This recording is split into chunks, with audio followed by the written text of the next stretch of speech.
The Crusader. The Crusader was a British tank developed during the Second World War. And before you say anything, I know this is gonna be late, but it's gonna be cool and it's gonna be good. Anyway, before the Crusader itself would come into production, they first had to try to save France, lose everything at France, be sad about it.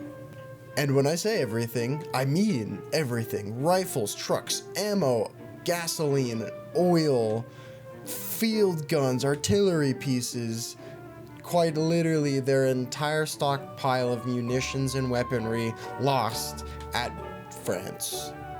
Specifically Dunkirk, France. Now back at home, they had to figure out how to create a new tank with just the few supplies that they had, and they just take it off the drawing board and put it into production. That's why the Crusader specifically, and its earlier models like the Mark I and Mark II, were cramped, super small, super lightweight. Their whole point was speed and a small target to hit.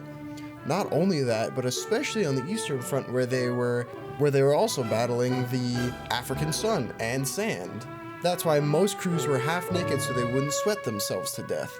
This is especially important when they finally get some American tanks and think, oh man, I don't have to smell my commander's crotch anymore. Since the American tanks had arrived, this was also a huge change in command, giving them at least a little bit more of an advantage against their German opponents. But as the Eastern Front had continued, the Germans were just too tired and too weak and too diseased to really continue fighting. And compared to its German armor, it held up quite well, especially when it was only facing Panzer Is, IIs, and IIIs.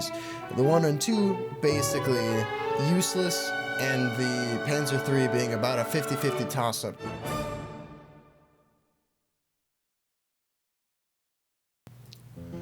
But history did not have a kind hand on the Crusader.